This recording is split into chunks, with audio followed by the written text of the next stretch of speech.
Today's Deeper Dive with Dara Cam podcast is brought to you by the Lockwood Law Firm. The firm, founded by John Lockwood, is based in Tallahassee, Florida, and its attorneys have more than 40 years of combined experience in legal and regulatory policy matters.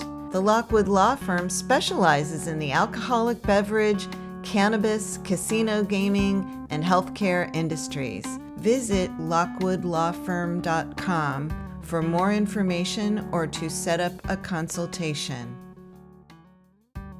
Hello and welcome to a deeper dive with me, Dara Cam. Today's special guest is Senate President Kathleen Passidomo, a Naples Republican who is a lawyer. She will be talking about some of the highlights of the 2023 legislative session and what's on tap coming up next year. Stick with us, you don't want to miss it. Senate President Kathleen Passidomo. We had very few controversial bills, and I believe we handled them with dignity and respect. And I feel like we had a very successful session. You're listening to A Deeper Dive with Dara, a podcast by City and State, Florida. I am really excited to have a special guest with us this afternoon, Senate President Kathleen Passidomo, to talk about what went on during the 2023 session and what's coming up next year. Welcome, Madam President. You always say don't call you Madam President, but welcome, Madam President. You can call me Kathleen. That's fine. I appreciate you inviting me to participate. Thank you. All right, I'm going to call you Kathleen, but anybody who's tuning in partway through, when you hear me calling the Senate President Kathleen, I have expressed permission to do so. You know, my dad, who's 101, almost 101, calls me Madam President now. So I don't know. Wow. Your dad's almost 101. Wow. We need to do a special shout out to him. Hey, what's his name? Alphonse Passidomo? No, he's a Sinati. Alphonse Sinati. She's like, I'm half Italian, so we're Goombas. So hello, special shout out to Alphonse if he ever listens to this. Let's just jump right into it. Let's take a deep dive. Let's go over a little bit about what happened during the 2023 legislative session. You know, there's been a lot. I don't want to get too hung up on what was a lot of navel gazing about what the legislature did. A lot of Governor Ron DeSantis's priorities were passed. He's now officially running for president. But you also had some of your priorities went through, and I'd like to give you a little opportunity to talk about some of the workforce access issues that got approval. Yeah, I appreciate that. I moved to Collier County in 1979, and we were talking about the lack of housing for the people who worked in our community, even back then. And that's 43 years ago. And Collier County kept having one seminar or study and workshops over the years, one after the other, and never really accomplished anything. There's a lot of reasons that we can talk about, but the bottom line is that nothing ever happened. And over the years, the state has become almost a crisis of where do people who work in our communities live? And so, and I joke about the best thing about being Senate President is you have a tremendous staff who are just so knowledgeable. And I sat down with them last summer and I said, hey, I want to do something about workforce housing. And they just went to town and we worked all summer. And what we did, and I think this is kind of my style, we knew we had a problem. So instead of just creating sort of a legislative response, we set up an open tent And we invited representatives from the Sadowski Coalition, from the business community, the development community that builds workforce housing, local governments, the cities and the counties representatives, just pretty much everybody who has a stake in this issue. And they all gave us ideas, a lot of ideas. I mean, hundreds of ideas. So it resulted in a 106-page bill that is chock full of new law that provides for different aspects of how do we provide incentives or encouragement to businesses, local governments to provide housing or to provide opportunities for housing for their workforce. And one of the things that struck me as we were working on this, and I remember this, driving up US 41 from Naples to Fort Myers one day. I don't know why I did that because the traffic was horrendous. But as I was driving up the highway, I saw one strip center after the other, and this is in every city in our state. These strip centers that are vacant, underutilized. They're on transportation corridors, and you know what's next to them? Hospitals, banks, office buildings. And I started to think, wouldn't it be great if we could repurpose these underutilized commercial properties for residential rentals, so that the people who work in the hospital, who work in the bank, who work in the office buildings can go to work. So that's where the idea of Live Local was born. And it really has taken off. We're encouraging, particularly on the East Coast along the Bright Line and that railway where the stops are. Wouldn't that be great for, workforce housing, so that people can take the train to work and really cut down on travel time. The other thing that is really important is we need to get the message across that this is not housing the stereotypical, 1960s areas where, when I talk about workforce housing, a lot of my constituents, I can see in their eyes. Public housing. That's right. They see big block, cement block, ugly, gross. Exactly. Drugs are being sold there. Nobody wants to live there. Dumps. And you know what? That's not what we're doing. The perfect example is, and we created this whole new category of people that would be eligible to rent in these projects. If you graduate from law school today, so we're talking about a lawyer, and you get a job with the state attorney or the public defender, you make $75,000 a year.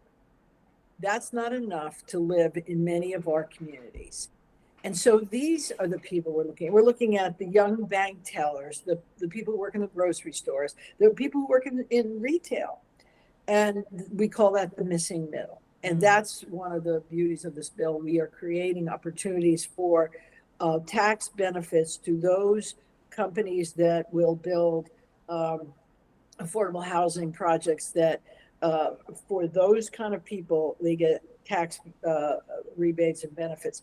The other thing, and I can talk on and on, I know you probably have a lot of questions. Yeah, but I do. Yeah, the key is not just mixed use, it's mixed income. So you could have a market rate apartment that people are paying market rate, and right next door, an affordable rate where someone like your bank teller or whatever lives. And you know what? The person making market rate doesn't know what they're paying vis-a-vis what the affordable rate is.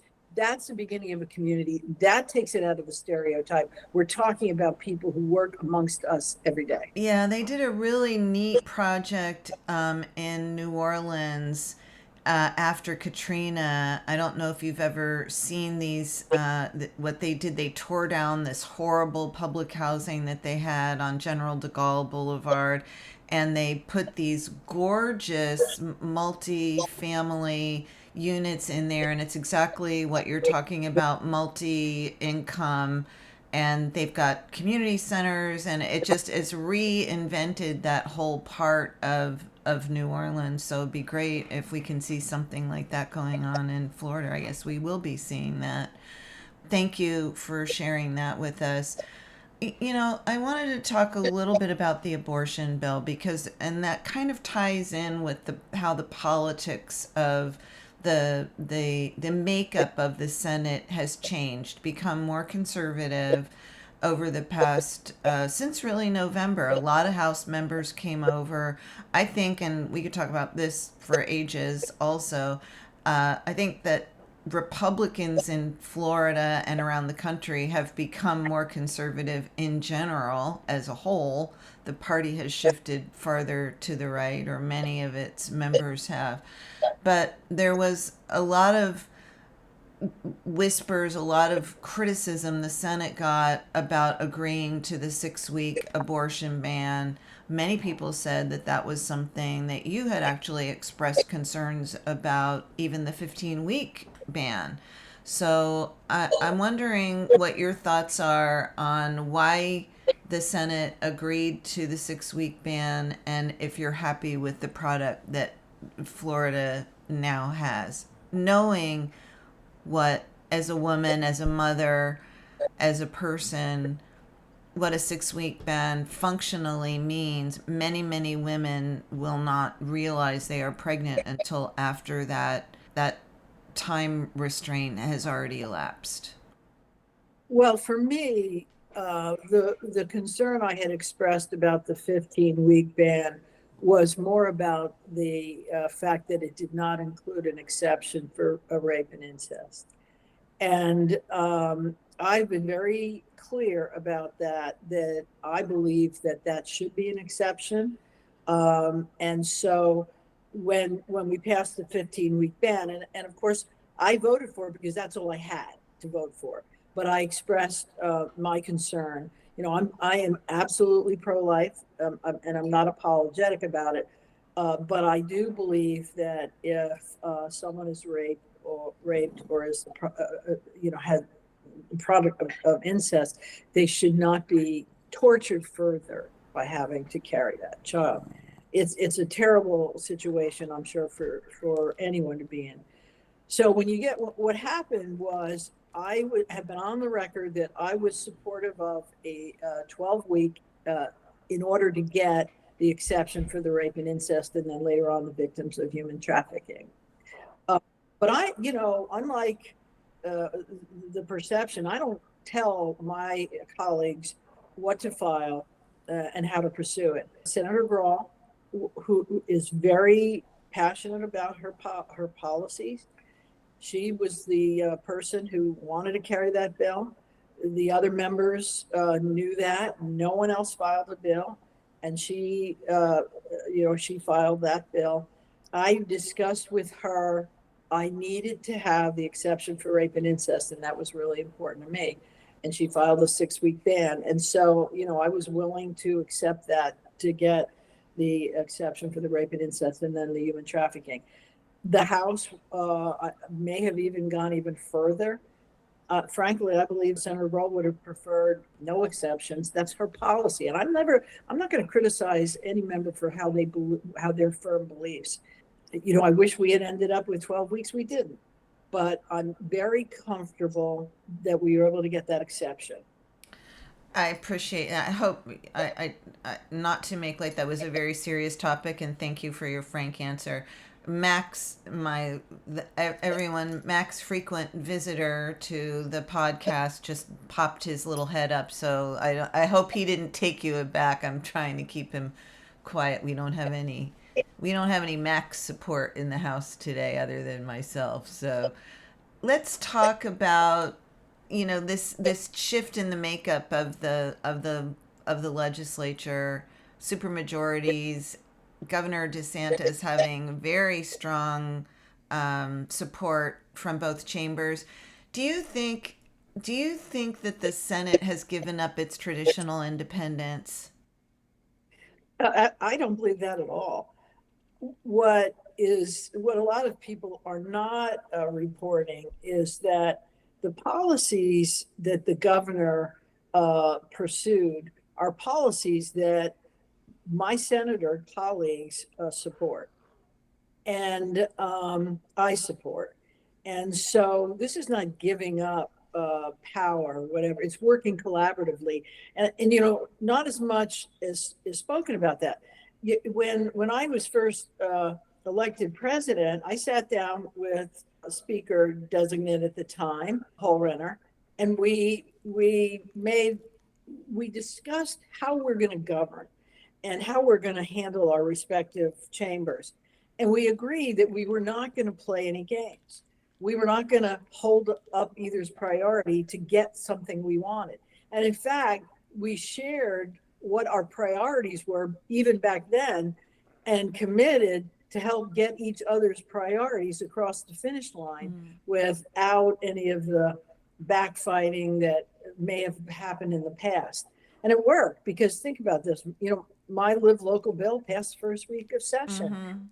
His education bill passed the first week of session. It was unusual, a break from tradition where there's a lot of gamesmanship and these things are held up until the last days.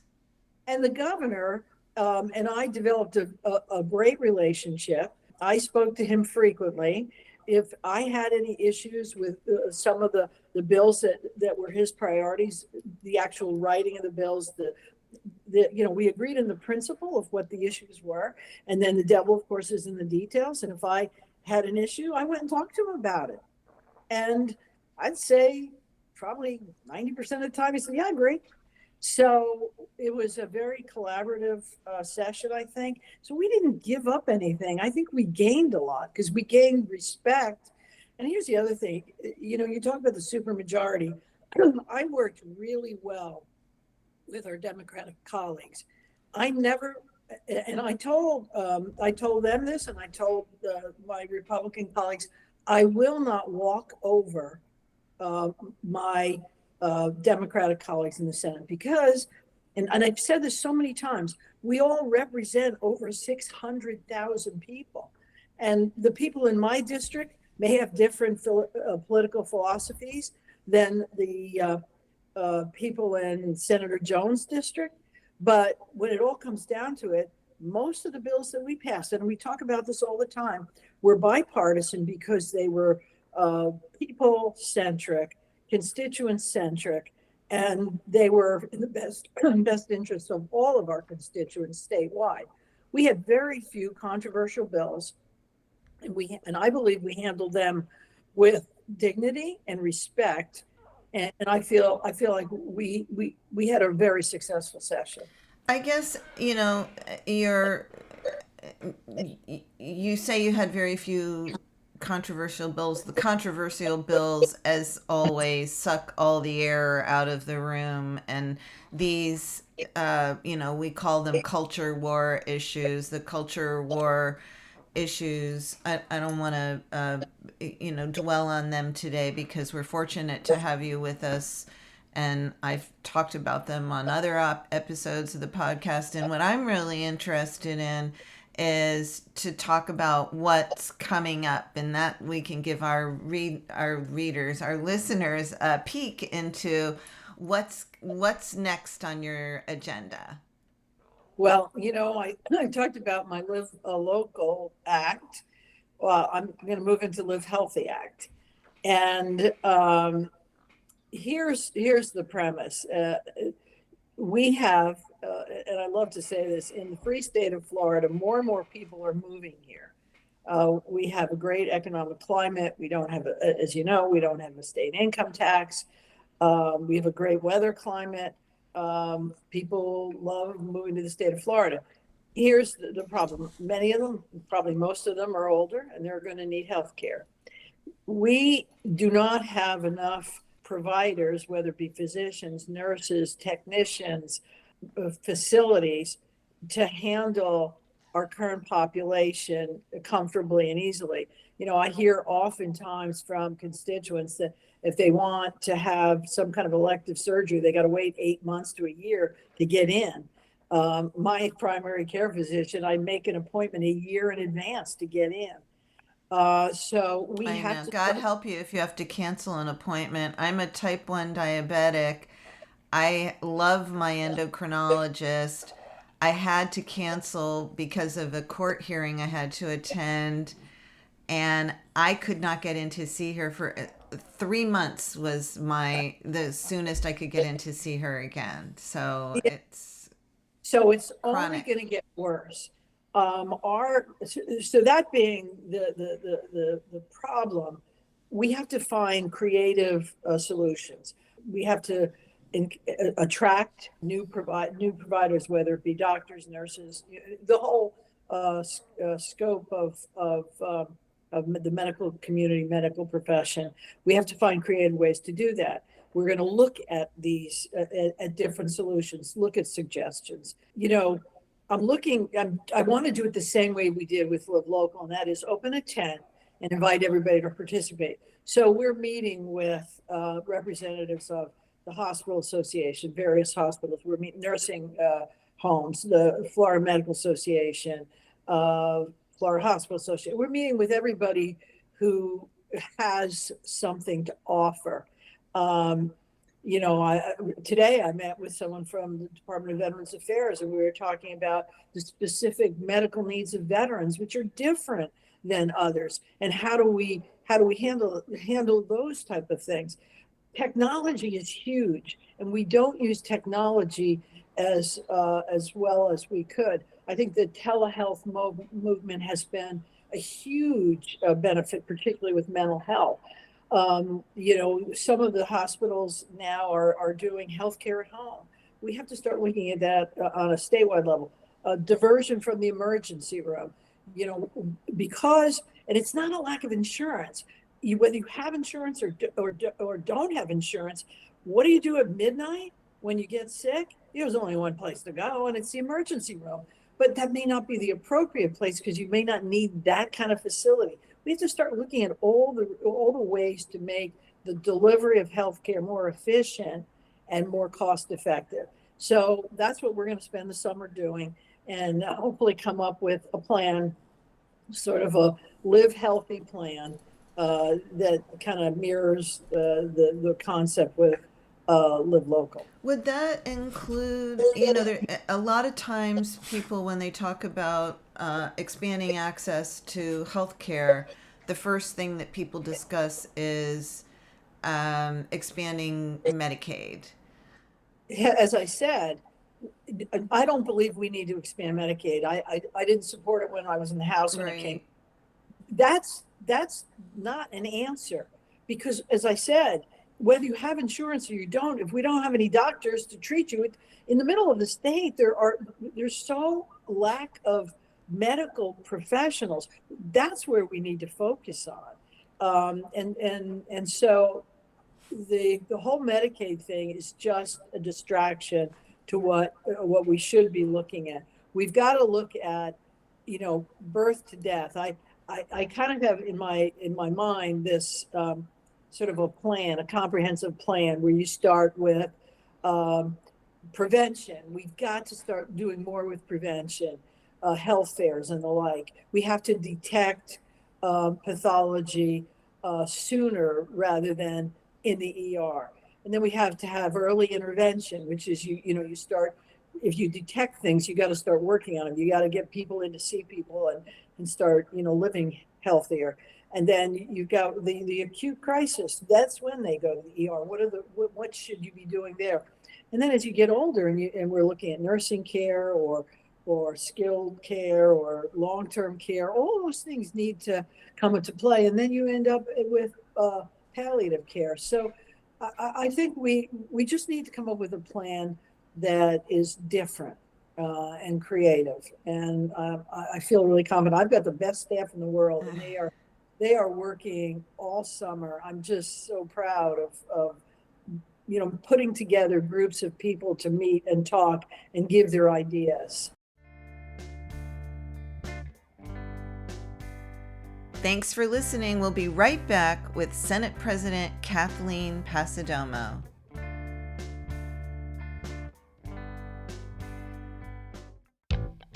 Here at Deeper Dive, we want to hear from you, the listeners. We invite you to send your questions, comments, and feedback to our mailbag. You can reach us at deeperdive@cityandstatefl.com. That's deeperdive@cityandstatefl.com. Get your 2 cents in by sending us an email. Welcome back to A Deeper Dive with Dara. One of the things the legislature did recently to expand access was to allow, I think they're called advanced practice registered nurses now. We call them nurse practitioners here in the real world, but to allow them to practice independently. Is there a thought about expanding that to include maybe physician's assistants, and how is that working? I mean, are we seeing that people are actually taking us up on that? That is one of the biggest controversial discussions in the healthcare realm, and that is the scope of practice issue. Yes. I sometimes it's almost ludicrous. Everybody's in a lane and they want to move into the next lane, but they don't want to let anybody move into their lane. And so we have to get over those stereotypical discussions to what is the best way to treat our patients, the people of our state. Again, technology helps, education helps. I am dead set against anybody but a doctor doing surgery, please. Right. It's just something with an MD degree to do surgery. Just the idea of, you don't need to expand on that. I think that just like the basic premise of it makes sense. Yeah. And there are different, we do need to take a look at it. I have not been a proponent, I'll be honest, expansion of scope in many ways, but I think we just have to be smarter about how we do it. We have to be thoughtful and creative, and we have to make sure we have the right skills for the right issues that come up with healthcare. What about plans to attract more healthcare professionals to the state? Absolutely. I know there was, Senator Collins is very interested in that. He had a bill last year that basically would allow anybody to come in. We have to go reach out to other states to show what Florida has to offer. We have to make sure we get the right people. We are, going to look at, for example, we do have some programs for debt forgiveness or tuition forgiveness for some people. I know the dentists use that, and we should look at that. I don't want it to be just sort of willy-nilly, because that's not right. You just have to be really surgical about how you do it. I know. Right. Those are the kind of things that, and I've got the best minds in the state that are offering their help, and I feel really good about where we're going to go with this. Well, let's talk about I'm going to ask you a little, it might seem like a silly question, but our listeners might be interested in this. You are known for your... She's laughing. She knows where I'm going. Am I inviting myself to dinner? She asked me. No, I'm not inviting myself to dinner, although I would if I could, if I was allowed to, if it wouldn't be so gauche, I would. But you're known for your Italian feasts that you make for the legislature. I know. Is it eggplant parmesan? And is it always the same? No, honestly, I really do think I make the best pasta sauce. And so it's a huge production. I mean, I have this little tiny apartment in Tallahassee that if you stand in the kitchen, you just stand there because there's no place to move, and you just kind of turn sideways and whatever. And I really enjoy it. And I enjoyed cooking for my colleagues. I wasn't able to do it last session because I was kind of busy, and I'm hoping I'll be able to do it this session. It's just, for me, breaking bread is really, with my colleagues, is really important. But what we did do, which is very cool, we did what we call foodie fat, and we invited students from local culinary schools to come and cook for us. And they made some really wonderful meals. and very creative. And the students were, they were a little nervous. Oh my goodness, we're cooking for the senators, and we had Sure. such a good time. And it was again a way for us to break bread collegially, and in what was a very intense session. I enjoyed it. We're going to do that again, I think. We had I had the state chef Justin Timoneri on the podcast a couple of months ago, and he was fabulous. So, what's the secret to your red sauce? I'm assuming it's red sauce. Yeah, I use lean ground beef and ground veal, but for I make the meatballs, and Right. then I put in uh, pork sausages, and then sometimes pork tenderloins or pork spare ribs. Right. But a lot of people use sugar because the tomato sauce is Yes. that's a big mistake. I use carrots. And Ah. carrots and I put Okay, there you have it. Deeper Divas. Senate President Kathleen Passidomo gave us the secret ingredient for her world famous red sauce. It's yeah, carrots. Do you shred yeah, them? I do actually. I go to Publix. They have little bags of shredded Yes. carrots. It's Yes. a lot easier, It is a lot easier. and onions and celery and and I love it because somebody said to me the other day that my sauce was so good he was like eating it like it was Just soup. eating it. Forget about the pasta. I'm just going to eat the sauce. My grandmother from the old country, her secret, she made really good. Do you call it sauce or gravy? Because some people, I used to call gravy, but yeah, everybody was thinking nobody of knows. Right. Okay, so we called it gravy, and yeah. she used pork neck bones Oh yeah, is and a the base for the flavor. sauce. Yeah, and it adds a layer that you don't get. Well, let's go back to to politics. We've taken a little break from there and be a little friendly. What do you attribute the escalation of the vitriol in politics on? You've been doing this for a long time. You ran campaign. You were recruiting. You're on the ground. You're doing a lot of fundraisers. Where do you think that comes from? I don't know. It wasn't like this 16 years ago when I first ran. I think a lot of it is, people on Facebook and Twitter that are nameless, faceless, and can say whatever they want. Social media trolls. Yeah, and get away with it, and it's become almost the norm. I have a Twitter account, and I'm embarrassed to say somebody does it for me because I don't know. And when I look at some of the things people are saying, I feel like saying, "Did your mother raise you like I that?" know. Would you say it to my advice when I talk to young people is if you wouldn't say it to your grandmother, don't put it on social media. Yeah. I don't know, but again, there's a lot of issues that have become so um, in our forefront that we kind of ignored for many years. I think one of the examples that kind of rings with me is when we talk about the issues with the textbooks and the like in our schools. Right. So, I raised three beautiful, wonderful children, but I never went to the school except for one night. I would go uh, at the PTO that opening day. The only time I went to the school was to go to their soccer games or, their track meets. So I had no idea what books were Hmm. the libraries.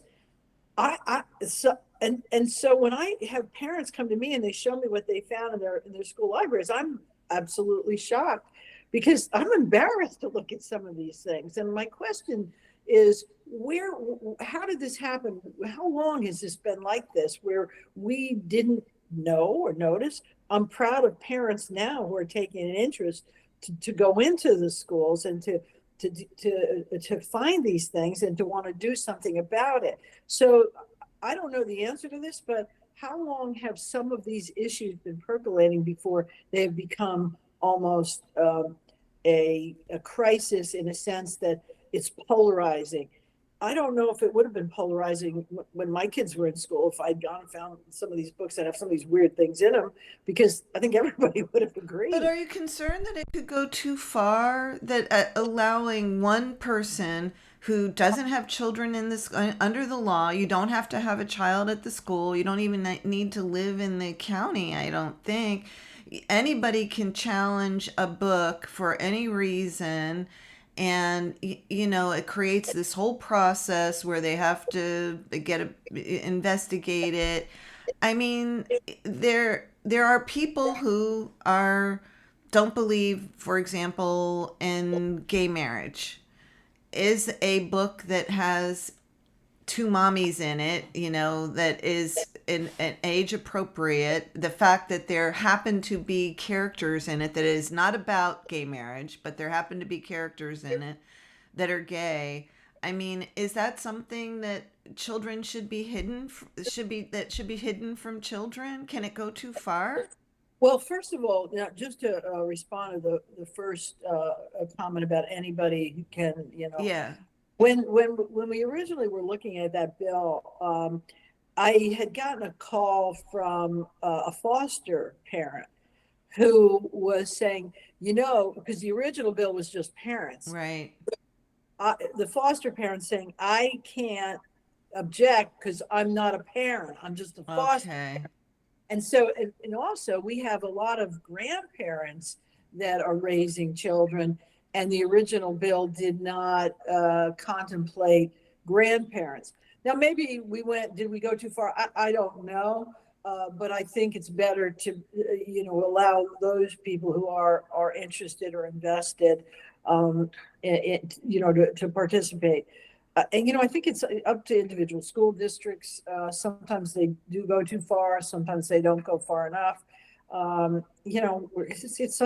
It's so polarizing, and I wish that we had a better answer. I guess erring on the side of caution is better than just letting it go. You know, some of the books that I was referring to that were troublesome, I had a parent brought me one that had graphic depictions of sexual acts in uh, a school library. So that really that was appalling to Yeah. me. I mean, it's funny because I was thinking about, remember when we were kids and we used to go get the National Geographics, and that was, you were looking at the naked natives, and here, so, So you yeah, you you yeah. might not remember this book, but my daughter was little. She learned to read before she went to school. I just have the one daughter. And I had The Joy of Sex in on a bookshelf with a bunch of other books. The Joy of Sex is an old book, and it was way up high. And I was talking to my daughter. She was probably about 4 or 5 years old, and she said something to me, and I said, "Where did you hear that?" And she said, "The Book of Joyful Sex." But you made an actual point. So you as a parent, Right. I mean, And I was that's able to have a conversation with her about it. Right. and that's really what it should be. Is it fair to have the teachers in the classroom have those conversations? It's not fair on them either. Yeah.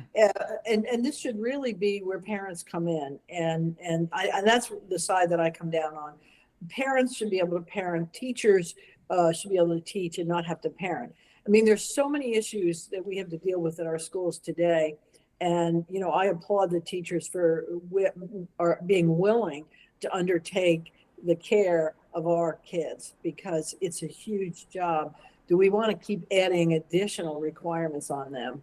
I don't. I just don't think it's fair to them. Are you concerned that it's too much of that it's fraught with turmoil now in schools, and teachers are leaving, and there's schools, shortages, and I mean, is there a concern about that for you? I I think some of the things that we've been doing the last couple of years with the increase of teacher pay are going to go a long way to help. And one of the other things that was included in HB1 that I'm really proud of is because it was my idea. No, I mean, no, No, is own it. You own no, no, no, it. no, I'm like, no, it was really our staff. We were talking about one of the things that always comes up when you're dealing with the issue between traditional public schools and charter schools and private schools is the requirements that we impose on the traditional public schools that we don't impose on the charter schools or the private schools. And this is now that we're going to be the universal school choice. One of the things that uh, our policy advisor in education that we put so many requirements. Why don't we deregulate the traditional public schools? Boom. So we're looking at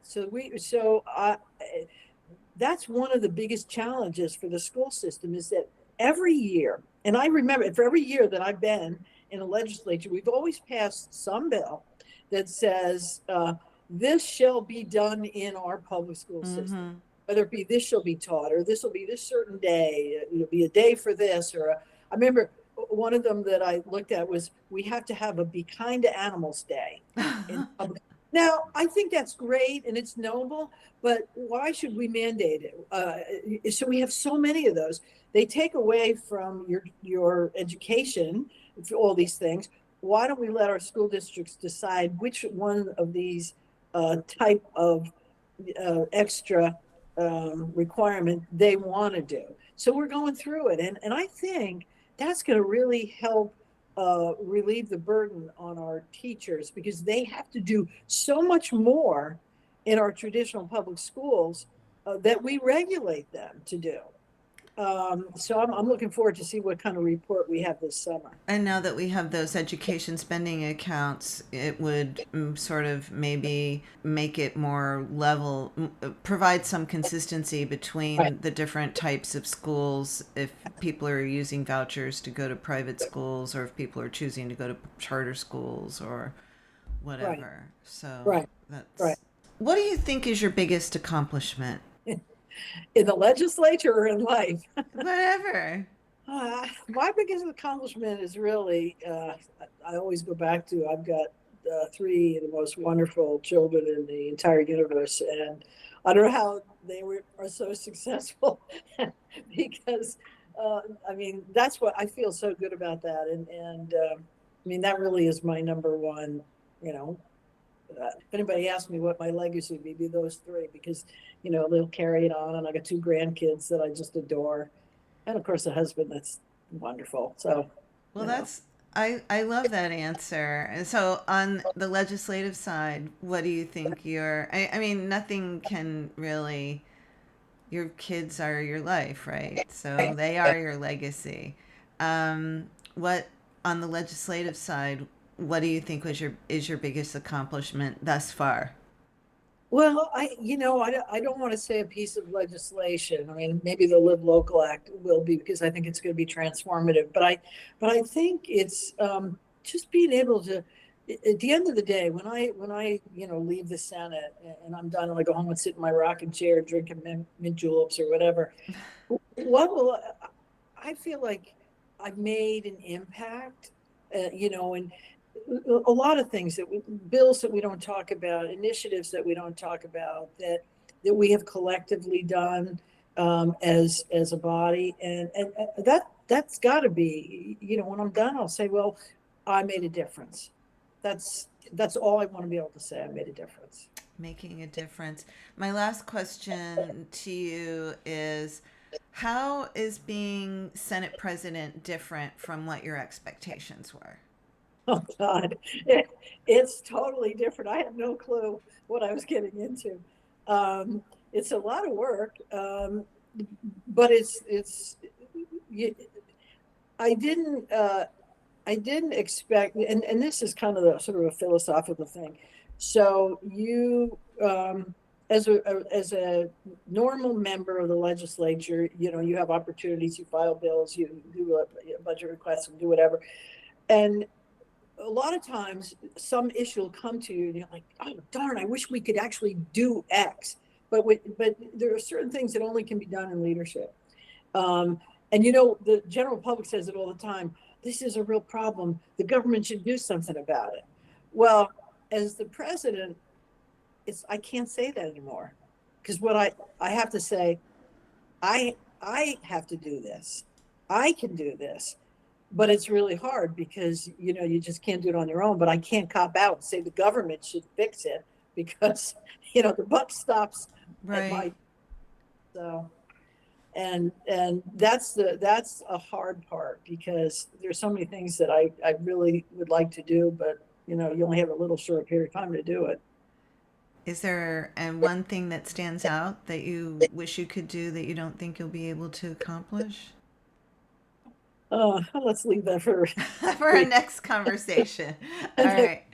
Well, you've been very patient, very kind, and very thorough, very generous with your time. Senate President Kathleen Passidomo, thank you so much for joining us. And maybe you'll come back before the legislative session starts and tell us, give us a little more insight into what we've got coming up in 2024.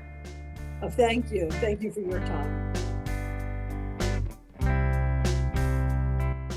A Deeper Dive with Dara is a podcast by City and State Florida, hosted by Dara Cam, produced by Ryan Daly, and music for the podcast was recorded by Periodic Labs LLC and performed by Ryan Daly and Danny Reyes.